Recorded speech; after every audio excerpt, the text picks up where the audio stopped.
trade war between the U.S. and China is heating up. Growing concerns about Chinese attacks and espionage in cyberspace against the United States. For more insight, let's bring in President and CEO of the Center for Security Policy and former Chief of Staff of the National Security Council, Fleitz. Fred, so we're going to pick your brain on cyber, but first, we'd be remiss if we didn't ask you about the DNI spot currently open. The president announced John Ratcliffe is, stepping down. He's taking himself out of the running. Our sources here are telling Fox News there's a whole host of names. The president's going back to the drawing board, looking at some folks he's been thinking about for months. We're hearing Representative Pete Hoekstra. We're hearing maybe Joe Dunford. We're hearing you're a contender. Tell us what you think about the role. Well, by way of full disclosure, I have been in consideration for this job. I think the leading candidate is probably Pete Hoekstra, the former chairman of the House Intelligence Committee. Okay. He's a good friend of mine. I worked for him for 5 years. He would be a fabulous choice. He understands how to work with Congress. He understands the intelligence community, and he has my vote. Would you be a fabulous choice? Well, we'll see. I mean, if I was asked, I'm available to serve. I was just privileged to have been asked by the president, so we'll see what happens. So can you tell us, for folks who maybe don't know that much about this position, it's a very senior, if not the most senior intelligence position in the government, but it flies mostly under the radar. So tell us a little bit about what the DNI does.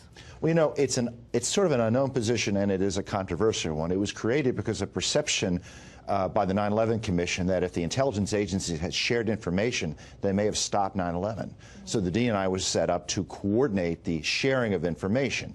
The DNI is also the president's chief intelligence advisor, and it's his responsibility to make sure the president gets the most accurate and nonpartisan and unbiased intelligence possible. He has to make sure the intelligence community speaks truth to power. So he's like the ground truth guy. He's the guy that's got to give the president, or she, the bottom line about what intelligence analysts all over the globe are reporting back home. He's supposed to make sure they get the most accurate intelligence. The problem is, the Office of the DNI has exploded in size since it was created. It has become a 17th intelligence agency with thousands of employees, with a huge headquarters in Virginia.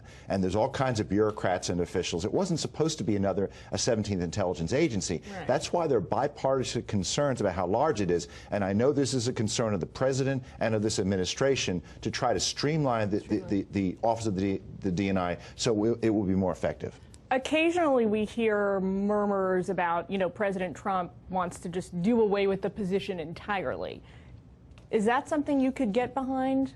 Well, I mean, that's not practical because the DNI was created by legislation, but I think a lot can be done to streamline it and get rid of duplication and to figure out what was it intended to do. It was supposed to share intelligence, make sure intelligence is shared, be the president's chief intelligence advisor, but all these new bureaucracies set up within the ODNI, I think is, if intelligence is too bureaucratized, it affects our national security because we can't get stuff done. The information won't get to the president. It's very important this be fixed. I think one of the issues we hear from our security experts here all the time in terms of issues that are impacted by bureaucratic intelligence making is cybersecurity. It's probably, a top-tier issue for whoever the next DNI is. Can you tell us your what you would worry about most on day one dealing with the cyber threats? It's crucial that protecting the integrity of our elections is a priority of the DNI, and the Trump administration has done a lot on this. The president issued an executive order last September.